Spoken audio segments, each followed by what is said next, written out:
Praise to the lord. ఈరోజు దేవుడు మనకిచ్చినటువంటి వాగ్దానం ఏంటంటే యెషయా గ్రంథము 50వ అధ్యాయము 4వ వచనం. శిష్యునికి తగిన నోరు యెహోవా నాకు దయచేసి ఉన్నాడు. ఆమేన్. శిష్యునికి ఆయన శిష్యులుగా మనము ఉండటానికి మన నోరు ఎలా ఉండాలి, మనము మాట్లాడే మాట ఎలా ఉండాలి అనేది ఆయన మనకి దయచేసి ఉన్నాడు ఆల్రెడీ. అంటే ఆయన శిష్యులుగా మనము ఉండటానికి మన నోరు ఎలా ఉండాలో అట్లాంటి నోరు ఆల్రెడీ ఆయన మనకి ఇచ్చేశాడంట. ఆ శిష్యునికి తగిన నోరు ఎలా ఉండాలో చూద్దాం. శిష్యునికి తగిన నోరు నీతిగా ఉండాల. ఎందుకంటే నీతిమంతుని నోరు జ్ఞానమును గూర్చి వివరించును. నీతిగా ఉండటం అంటే మనము లంచము తీసుకోకుండా, అబద్ధములాడకుండా, ఒకరిని మోసం చేయకుండా, ఒకరిని భయపెట్టి, ఒకరిని బలవంతము చేసి సంపాదించుకోవటానికి కానీ, మనకు కావాల్సింది నెరవేర్చుకోవటానికి కానీ అట్లా వారితో మనము మాట్లాడకుండా మన నోటిని మనము జాగ్రత్త చేసుకోవాలి. దానిని మనము నీతిగా మాట్లాడటం అంటాం. అట్లాగే మనము మాట్లాడే మాట చాలా మృదువుగా, వెన్నవలే మృదువుగా ఉండాలి. మనము కఠినమైన మాటలు మాట్లాడకూడదు.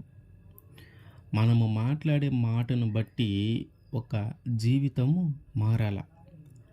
ఆత్మీయంగా, ఆప్యాయంగా, ప్రేమగా, అనురాగంగా మనము మాట్లాడాలి.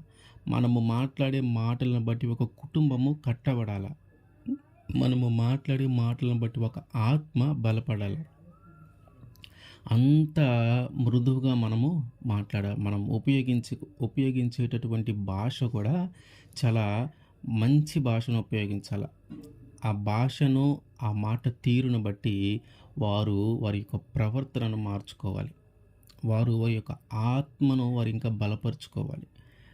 మన మాటల ద్వారా ఒక కుటుంబము కట్టబడాలి. మనము సత్యమైన మాటలు పలకాల. మనము అబద్ధం ఆడకూడదు, సత్యముగానే మాట్లాడాలి. మనము మాట్లాడేది అవును అంటే అవునని ఉండాలా, కాదు అంటే కాదు అని ఉండాలి. కానీ మధ్యలో అనుమానము కలిగించేలాగున మనము మాట్లాడకూడదు. మనము సత్యమే మాట్లాడాలి. మనము నిజమే మాట్లాడాలి. ఉంది అంటే ఉంది అనాలి, లేదు అంటే లేదు అనాలి. అట్లాగే బూతులు, చెడ్డ మాటలు మన నోటికి రానివ్వకుండా మనము జాగ్రత్త పడాలి. కోపంతో మాట్లాడకూడదు. కోపముతో కానీ మనము మాట్లాడితే అది ఎదుటి వారికి చాలా బాధను కలిగిస్తుంది. ఎందుకంటే మనము కోపంలో మాట్లాడేటప్పుడు మన నోటిని మనం అదుపు చేసుకోలేం. కోపంతో మనము మాట్లాడేటప్పుడు మన నోటిని మనం అదుపు చేసుకోవాలంటే అది కొన్నిసార్లు మన చేయి దాటిపోతుంది. మన నోటికి ఏది వస్తుంది మాట్లాడుతూ ఉంటాం. అది చిన్న మాట, పెద్ద మాట, అనకూడని మాట అనేది ఉండదు. కానీ ఆ కోపంలో ఏది పడితే అది అనేస్తూ ఉంటాం. కాబట్టి వీలైనంత వాటికి కోపంతో మనం అసలు మాట్లాడకూడదు. అట్లాగే మనము ఎవరిని దూషించకూడదు. తిట్టడం కానీ, దూషించటం కానీ, దుర్భాషలాడటం కానీ మనము చేయకూడదు. కీడు చేయవలెనని మనము మాట్లాడకూడదు. ఎవరికైనా కీడు చేయటానికి, ఎవరికైనా హాని చేయటానికి మన నోటిని మనము తెరవకూడదు. మన నోటి నుంచి వచ్చే మాటలు వట్టి మాటలు కాకూడదు. వట్టి మాటలు అంటే ఆ మాటలాడటం వలన ఎట్లాంటి ఉపయోగము లేకపోవటం, డంభముగా మాట్లాడటం, మనల్ని మనమే గొప్ప చేసుకొని మాట్లాడటం, లేదా ఒక చిన్నది జరిగితే దాన్ని చాలా పెద్దదిగా చేసి చెప్పటం. అట్లాంటి మాటల వల్ల ఎట్లాంటి ఉపయోగము లేదు. మనం వట్టి మాటలు మాట్లాడటం వల్ల కార్యాలు జరగవు. మనం వట్టి మాటలు మాట్లాడటం వల్ల క్రియలు జరగవు. మనం వట్టి మాటలు మాట్లాడటం వల్ల ఆ పనికి సంబంధించిన విషయము చాలా పెద్దదిగా కనిపిస్తుంది, కానీ అక్కడికి వెళ్ళి చూసేలేక ఆ పని చాలా చిన్నదిగా కనిపిస్తుంది. కాబట్టి అది మన యొక్క నోటి తీరు మీద, మన యొక్క క్యారెక్టర్ మీద ప్రభావం చూపించేది. కాబట్టి మనం వట్టి మాటలు మనము మాట్లాడకూడదు. అట్లాగే మన నోటికి శాపవచనములు రానివ్వకూడదు. నువ్వు నాశనం అయిపోతావు, నువ్వు అట్లా అయిపోతావు, నువ్వు ఇట్లా అయిపోతావు అని మన నోటి నుంచి మనము మాట్లాడకూడదు. కపటముగా మాట్లాడకూడదు. కపటముగా అంటే ఆహ్, ఎట్లా అంటే మోసము చేస్తున్నామని వారికి తెలియకుండా, అంటే మన మనసులో ఒకటుంటది, మనం పైకి ఒకటి మాట్లాడతాం. మన మనసులో ఒక ఆలోచన ఉంటది. మన మనసులో ఒక తలంపు ఉంటది. కానీ పైకి అవేవి కనపడకుండా చాలా మంచిగా మన మనసులో చెడ్డ ఆలోచన, చెడ్డ తలంపు ఉంటే పైకి మాత్రం చాలా మంచివాడిలాగా మాట్లాడటం. అంటే ఎదుటివాడిని మోసం చేయాలనే ఆలోచన నీకు లోపల ఉంటుంది గానీ, వాడికి మాత్రం నేను నిన్ను మోసం చేయను అనే విధంగా మాట్లాడటం. కపటముగా మాట్లాడకూడదు. వంచన, ఎవరిని మనం తక్కువ చేసి మాట్లాడకూడదు. ఎవరిని కులాన్ని బట్టి గానీ, ప్రాంతాన్ని బట్టి గానీ, వర్ణాన్ని బట్టి గానీ, మనము వారిని ఎవరిని కూడా తక్కువ చేసి, కించపరిచి మనము మాట్లాడకూడదు. మన నాలుక క్రింద చాలా పాపం ఉంటది. ఆ పాపాన్ని మనం ఉంచుకోకూడదు. నాలుక చాలా ప్రమాదమైనది. మన నోటికి అబద్ధములు రాకూడదు. గర్వముగా మనము మాట్లాడకూడదు. గర్వము ఎప్పుడైతే వస్తదో అప్పుడే మనము పడిపోవటానికి మొదటి మెట్టు అదే అవుతుంది. మనము గొప్ప స్థితిలో ఉన్నప్పుడు మనకి ఆటోమేటిక్‌గా గర్వము వచ్చేస్తది. ఆ గర్వాన్ని మనము తగ్గించుకోవాల. మనము మంచి స్థితిలో ఉన్నప్పుడు గానీ మనం గర్వంగా మాట్లాడితే అదే మొదటి స్టెప్ అవుతుంది మనము పడిపోవటానికి. ఈ విధంగా దేవుడు శిష్యునికి తగిన నోరు మనకి ఇచ్చాడు అంటే మనము ఈ విధంగా మనము జీవించాల. ఈ విధంగా గాని మనము జీవిస్తే ఆయన శిష్యులుగా మనము ఎంచబడతాము. యెషయా గ్రంథము 49వ అధ్యాయము 2వ వచనం. నా నోరు వాడిగల ఖడ్గముగా ఆయన చేసి ఉన్నాడు. తన చేతి నీడలో నన్ను దాచి ఉన్నాడు. నన్ను మెరుగుపెట్టిన అంబుగా చేసి అంబుల పొదిలో మూసిపెట్టి ఉన్నాడు. ఏం చేశాడంట ఆయన? మన నోటిని వాడిగల ఖడ్గముగా ఆయన చేశాడు. వాడిగల ఖడ్గము అంటే పదునైన ఖడ్గము. ఆ పదునుగా ఉన్నటువంటి ఖడ్గాన్ని ఏదైనా కట్ చేయటానికి ఉపయోగిస్తే, ఏదైనా తాకితే అది వెంటనే కట్ అయిపోతుంది. అది వెంటనే తెగిపోతుంది. ఎంతవరకైతే ఇది తగులుతుందో ఆ కత్తి అంతవరకు తెగిపోతుంది. అంటే మన నాలుకకు కూడా ఆయన అంత పవర్ ఇచ్చాడనమాట. మన నాలుకకు కూడా ఆయన అంత శక్తినిచ్చాడు. మన నాలుకతో మనము ఇదిగో ఈ చెట్టు ఎండిపోవును గాక అంటే ఆ చెట్టు ఎండిపోతుంది. మన నాలుకతో మనము వీడి జీవితం బాగుపడును గాక అంటే ఆడి జీవితం బాగుపడుతుంది అంతే. ఆ జీవితం బాగుపడటానికి నీ నోటి నుంచి వచ్చిన మాటను నెరవేర్చటానికి ఆయన ప్రకృతిని సైతము మార్చగలడు. నీ నోటి నుంచి వచ్చిన మాట నెరవేర్చటానికి ఆయన ప్రకృతిని సైతము మార్చి నువ్వేదైతే పలికావో అది నెరవేరుస్తాడు. వీళ్ళ కుటుంబము కట్టబడును గాక అంటే ఆ కుటుంబము కట్టబడుతుంది. వీరి ఆత్మీయంగా వీరు బలపడును గాక అంటే వారు బలపడతారు. ఈ విధంగా కత్తి కంటే పదునైనదిగా నీ నోటిని ఆయన తయారు చేశాడు. కత్తి కంటే పదునుగా ఆయన నీ నోటిని మార్చాడు. వాడిగల ఖడ్గముగా ఆయన నీ నోటిని మార్చాడు. కాబట్టి నీ నోటి నుంచి వచ్చే మాట జాగ్రత్త. నీ నోటి నుంచి వచ్చే మాట జాగ్రత్త. నీ నోటి నుంచి ఏది పలికినా ఆయన అది ఖచ్చితంగా జరిగిస్తాడు. ఆ మాట నెరవేర్చడం కోసం ప్రకృతినే మారుస్తాడు, మనుషుల్నే మారుస్తాడు. ఆయనకు అసాధ్యమైనది ఏది లేదు కాబట్టి ఏది మార్చైనా సరే నీ మాట నెరవేరుస్తాడు. ఆయన మన నోటికి అంత శక్తినిచ్చాడు. అంతటి శక్తివంతమైన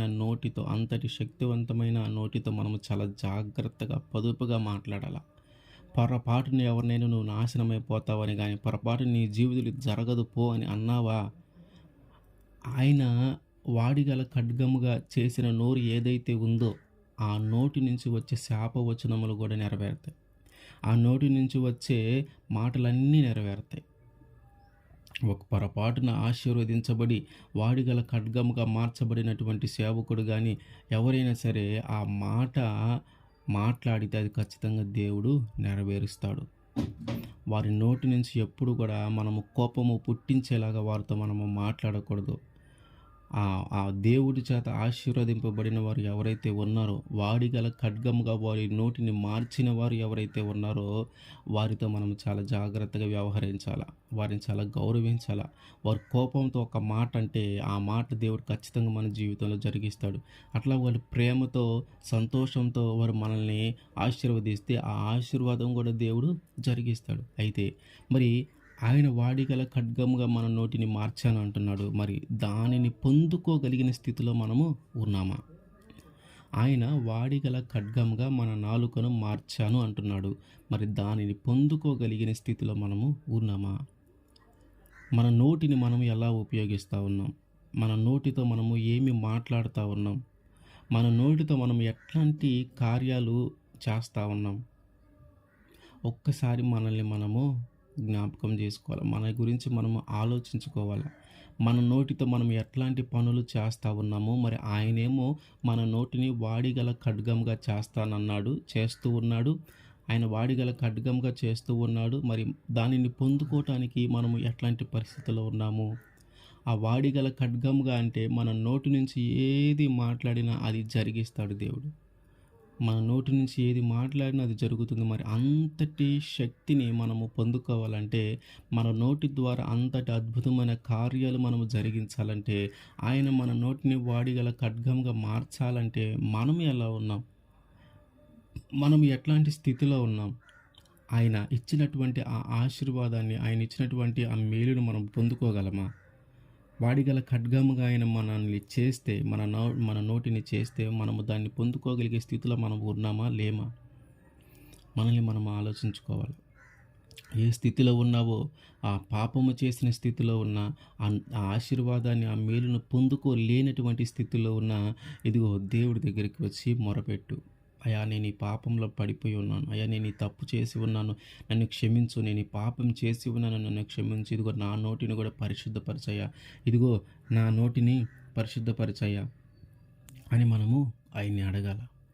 ఇంకా ముఖ్యమైన విషయము, ఆయన అసలు మనకి నోరు ఎందుకు ఇచ్చాడు?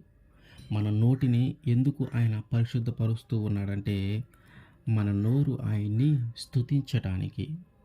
మన నోరు ఆయన్ని స్తుతించడానికి. మనకి ఆయన నోరిచ్చింది, ఆయన మన నోటిని పరిశుద్ధపరిచింది. వాడిగల ఖడ్గముగా ఆయన మన నోటిని మారుస్తూ ఉంది. మనం ఆయన్ని స్తుతించటానికి, మనం ఆయన్ని ఆరాధించటానికి, మనం ఆయన్ని ఘనపరచటానికి, ఆయన యొక్క మహిమను మన నోటి నుంచి మనము కొనియాడటానికి.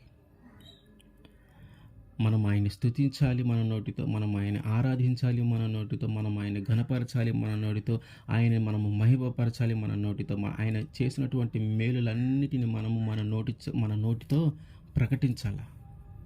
మరి ఇవేమీ చేయకుండా నీ ఇష్టానుసారంగా నువ్వు జీవిస్తూ ఉంటే, నీ ఇష్టానుసారంగా నువ్వు బ్రతుకుతూ ఉంటే, నీ నోటికి నీ ఇష్టం వచ్చినట్టుగా నువ్వు మాట్లాడుతూ ఉంటే, నీ నోటితో నీ ఇష్టం వచ్చినట్టుగా నువ్వు తగాదలు ఆడుతూ ఉంటే, నీ నోటికి నీకు ఇష్టం వచ్చినట్టుగా నువ్వు బూతులు మాట్లాడుతూ ఉంటే, నీ నోటికి నీకు ఇష్టం వచ్చినట్టుగా నువ్వు చెడ్డ మాటలు మాట్లాడుతూ ఉంటే, నీ నోటికి నీకు ఇష్టం వచ్చినట్టుగా ఒకరి మీద ఒకరికి గొడవలు పెట్టడం, ఒకరి మీద నిందలు వేయటం, ఇట్లాంటివన్నీ నువ్వు చేస్తూ ఉంటే, పోసుకోలు మాటలు మాట్లాడుతూ ఉంటే, ఒట్టి మాటలు, ఎట్లాంటి ఉపయోగం లేని డంబపు మాటలు, వట్టి మాటలు నువ్వు మాట్లాడుతూ ఉంటే, శాపాలు పెడతా ఉంటే, శాపనార్థాలు పెడతా ఉంటే, అబద్ధములు ఆడుతూ ఉంటే, గర్వంతో మాట్లాడుతూ ఉంటే, ఆయన ఎలా నీ నోటిని వాడిగల ఖడ్గంగా చేయగలడు? నీ నోటిని నువ్వు పరిశుద్ధపరచుకోవాలి. మన నోటితో మనము తీర్మానం చేసుకోవాలా. ఇదిగో ఈ రోజు నుంచి నేను ఈ చెడ్డ మాటలు మాట్లాడను. ఇదిగో ఈ రోజు నుంచి నేను ఈ బూతు మాటలు మాట్లాడను. ఇదిగో ఈ రోజు నుంచి నేను ఈ కపటపు మాటలు నేను మాట్లాడను అని మనము ఒక వాగ్దానం చేసుకోవాలి. మనము ఒక నిర్ణయం తీసుకోవాలి. అప్పుడు మన నోటిని కూడా ఆయన వాడిగల ఖడ్గంగా ఆయన మార్చగలడు. అప్పుడు మనము ఆయన నోటితో అప్పుడు ఆయన్ని మనము మన నోటితో స్తుతించగలము, ఆరాధించగలము, ఘనపరచగలము, మహిమపరచగలము, కొనియాడగలము. ఆయన యొక్క గొప్పతనాన్ని మనము వివరించగలము. అంతేగాని మన నోటితో ఎట్లాంటి చెడ్డ మాటలు మనము మాట్లాడకుండా మన నోటిని చాలా జాగ్రత్తగా ఉంచుకోవాలి. ఆయన మన నోటిని వాడిగల ఖడ్గముగా మనల్ని మార్చును గాక. ఆమేన్.